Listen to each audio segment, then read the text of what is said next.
लेकिन ये केंद्रीय बजट नहीं है, ये कुछ राज्यों का बजट है। जो पैसा अपने भ्रष्टाचार के माध्यम से जब्त किया था, ऐसा हमने देखा, वो वापस वही भ्रष्टाचारियों को बांट दिया। तो मोदी जी के तीसरे कार्यकाल में सभी भ्रष्टाचारी इस प्रकार से बेदाग हो रहे हैं। इस देश के कौन से शहर के लिए इस बजट में क्या प्रावधान है, ये आप बताइए। मुंबई तो बहुत बड़ा शहर है, देश का पेट पालता है, फिर भी आजकल क्या एक नया ट्रेंड है, सब कुछ उठाओ मुंबई से और गुजरात में लेके। सर, बजट पर हम चर्चा कर रहे हैं। Thank you for information.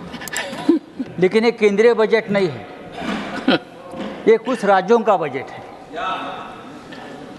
क्योंकि इस बजट से महाराष्ट्र गायब है, इस बजट से तेलंगाना गायब है, हरियाणा गायब है, केरल गायब है, तमिलनाडु गायब है, पंजाब गायब है, उड़ीसा गायब है, दिल्ली गायब है। तो लगभग इस देश, पश्चिम बंगाल गायब है, झारखंड गायब है। तो ऐसे बजट को हम केंद्रीय बजट, यूनियन बजट कैसे कह सकते हैं सर? बात ऐसी है कि इसलिए मैं कहता हूं कि ये सामान्य बजट नहीं है, ये नॉन बायोलॉजिकल बजट है। दिस इज नॉन, जैसे हमारे प्रधानमंत्री जी कहते कि मैं नॉन बायोलॉजिकल हूं, इस तरह से ये नॉन बायोलॉजिकल बजट है। कैसे बनाया, कहाँ से बनाया, किसके लिए बनाया, उसके लाभार्थी कौन है, क्या है।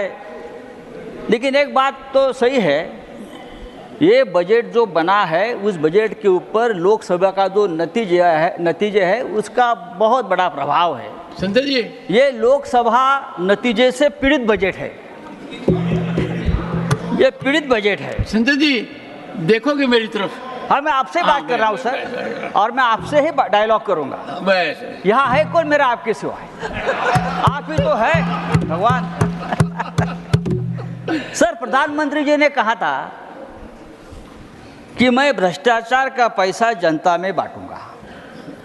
हमें लगा कि इस बजट में ऐसी कुछ योजना आ जाएंगी कि जो भ्रष्टाचार का पैसा 10 साल में जमा किया है ईडी के माध्यम से, वो आप सबको बांट देंगे, ऐसी कोई घोषणा आप करेंगे। लेकिन हुआ है उल्टा। जो पैसा अपने भ्रष्टाचार के माध्यम से जब्त किया था, ऐसा हमने देखा, वो वापस वही भ्रष्टाचारियों को बांट दिया। उदाहरण के तौर पर दूंगा, हमारे प्रफुल्ल भाई पटेल है क्या? हमारे मित्र है, अच्छे मित्र है। देखिए, ईडी ने उनके ऊपर कार्रवाई की। क्या कार्रवाई की? उनके ऊपर ये इल्जाम लगाया। संजय जी, आपने कहा मेरी तरफ, मैं आपकी तरफ भी देख रहा हूं। आप उधर देख रहे हो। ईडी ने, भाई चेयरमैन सर, ईडी, सीबीआई हमारे सबके पीछे लगा दिया, उनके पीछे भी लगाया। बेचारे हमारे मित्र रहे। उनके ऊपर क्या आरोप था? दाऊद के एक साथी है इकबाल मिर्ची, मनी लॉन्ड्रिंग के माध्यम से प्रफुल्ल भाई ने उनकी प्रॉपर्टी खरीद ली। ईडी आ गई, ईडी ने चार्जशीट डाले, ईडी ने उनका प्रॉपर्टी जब्त किया। 180 करोड़, कम नहीं, 180 करोड़, 180 करोड़ की प्रॉपर्टी ईडी ने जब्त की। और क्या हो गया, हमारे प्रफुल्ल भाई परेशान हो गए। ऐसे बहुत प्रफुल्ल भाई देश में है, यहाँ ही 10 है, परेशान हो गए। तो प्रफुल्ल जी ने क्या किया, यहाँ से वहाँ चले गए और 180 करोड़ की प्रॉपर्टी ईडी ने उनको वापस दे दी। एक अच्छी योजना है, सरकार ने शुरू की। यहाँ से वहाँ चले गए, दो चेयर, तो 180 करोड़ की प्रॉपर्टी ईडी ने तुरंत क्लियर कर दी और उनको दे दी। भाई हमको भी ईडी ने हमको अरेस्ट किया, हमारा कोई गुनाह नहीं था। हमारा जिस घर में मैं रहता हूँ वो जब्त कर लिया। हमारा घर तो दीजिए। एक सेकंड नहीं सर, संजय जी, एक सेकंड नहीं नहीं सर, अर्थव्यवस्था से जुड़ा प्रश्न है। एक second. These are very serious charges, and I will appreciate that. Be firm on your facts. Fact है और रिकॉर्ड है। Be firm on your facts. Go ahead. देखो सर, हमको भी जेल में डाला था ईडी ने, बात छोड़ दीजिए। तो मोदी जी के तीसरे कार्यकाल में सभी भ्रष्टाचार इस प्रकार से बेदाग हो रहे हैं। सर क्या है इस बजट में? इस बजट में ना किसानों के लिए कोई घोषणा है, ना बेरोजगारों के लिए कोई खास योजना है, ना युवाओं के लिए है। 50% किसान आज भी कर्ज में डूबे हैं और सबसे ज़्यादा आत्महत्या किसानों की हमारे महाराष्ट्र में हो रही है। सर हमारी भी ये मांग है, सबकी मांग है कि किसानों को उनके प्रोडक्शन को, अनाज को समर्थन मूल्य मिलना चाहिए, लेकिन किसानों को समर्थन मूल्य नहीं मिला है। तो समर्थन मूल्य किसको मिला? सरकार ने सत्ता का समर्थन मूल्य चुकाया है और वो समर्थन मूल्य मिला है बिहार के नीतीश बाबू को, आंध्र के चंद्रा बाबू को। उनको समर्थन मूल्य जरूर मिला है, लेकिन किसानों को समर्थन मूल्य नहीं मिला है। समर्थन मूल्य, minimum support price, minimum support price किसको मिला है? समर्थन मूल्य मिला है। सर देखिए, एक अच्छा मुद्दा राजीव जी आपने जो है किया है कि बहुत से उद्योगपति देश छोड़कर जा रहे हैं। बहुत से उद्योगपति इसलिए कि इस देश में जो जहर, जो नफरती माहौल बनाया है, उसमें उद्योगपति भारत में नहीं रहना चाहते, वो विदेश में जा रहे हैं।